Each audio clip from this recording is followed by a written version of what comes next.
حزب و لایەنە سیاسیەکان ڕێکخراوەکانی کۆمەڵگای مەدەنی ڕێکخراوە ژینگەیەکان 8 ساڵ بەر لە ئێستا پارتی سەوزی کوردستان لە ڕۆژێکی وەکو ئەمڕۆدا لە 5/6/2014دا وەکو پارتێکی سیاسی ژینگە پارێزی لە دۆخێکی نائارامی و پڕقەیرانی سیاسی و ژینگەی و ئابووریدا لەدایک بوو. بەم بۆنەیەوە گەرمترین پیرۆزبایی لە خەڵکی خۆڕاگری کوردستان و عێراق و ژینگە پارێزان و پێشمەرگە قارەمانەکان و کەسوکاری سەربەرزی شەهیدان و ئەنفالکراوان و کیماباران و دۆستان و لایەنگران و ئەندامانی حزبمان دەکەین. هاو نیشتیمانانی خۆشەویست، لە کاتێکا ساڵیادی دامەزراندنی پارتی سەوزی کوردستان دەکەینەوە کە نیشتیمانەکەمان بە دۆخێکی خراپی سیاسی و ژینگەی و قەیرانی و ئابووری و پەروەردەی و تەندروستی و سەختدا تێتەپەڕێت، بە تایبەتی خراپی ژیان و بژێوی و گوزەرانی موچەخۆران و تەواوی کۆمەڵانی خەڵکی کوردستان کە ئەمەش کاریگەری سرپی زۆری هەیە و بارگرانی زۆری دروست کردووە لەسەر خودی تاک و کۆمەڵگا.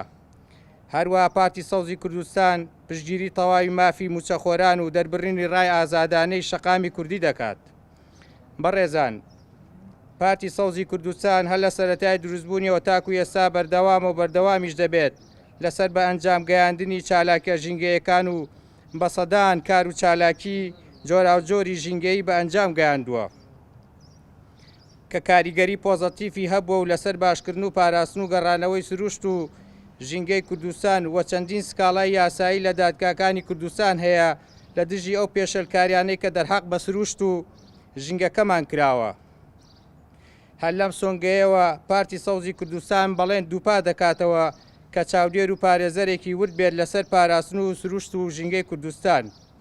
ئەو کار و چالاکیانەی پارتی سەوز بە ئەنجامی گەیاندووە لەم ساڵدا بریتە: یەکەم، بە فشاری پارتی سەوز مەشتە لە حکومیەکان ڕاگیرا کە بڕیار بوو بدرێن بە کەرتی تایبەت.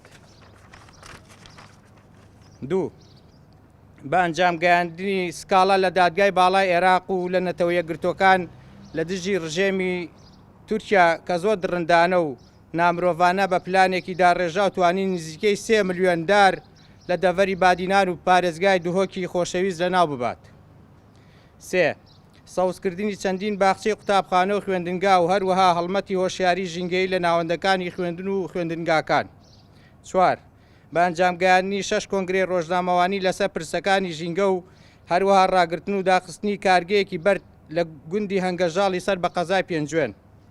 5، لە ڕۆژی 8 مارس خەڵاتی ڕێزلێنانی بۆ زیاتر لە 50 خاتوونی ژینگە پارێزی چالاکەوانی بواری ژنان ئەنجام داوە. 6، بەشداریمان لە سەرجەم کۆڕ و سیمینار و ژینگەیەکاندا کردووە. 7، دروستکردنی بۆردی ڕێکخراوە ژینگەیەکانی سلێمانی و هەڵبجە.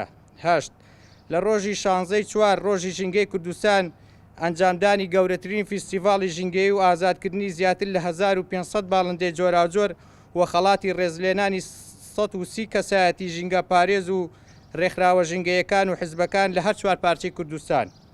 9، پرۆژەی کۆکردنەوەی سەگەبێلانەکان. 10، پرۆژەی ئامادەکراوی 1 ملیۆن دار بۆ پارێزگای سلێمانی و دەوروبەری کە لە ئێستادا سەرقاڵی بە ئەنجامگاندنی ئەم دوو پرۆژەین. لە کۆتاییدا پارتی سەوزی کوردستان ساڵیادی دامەزراندنی پیرۆز دەکات لە تەواوی کۆمەڵانی خەڵکی کوردستان و داواش دەکات کە هەمومان هاوکار بین لە پاراستن و بەرەو پێشچوونی سروشت و ژینگەی کوردستان.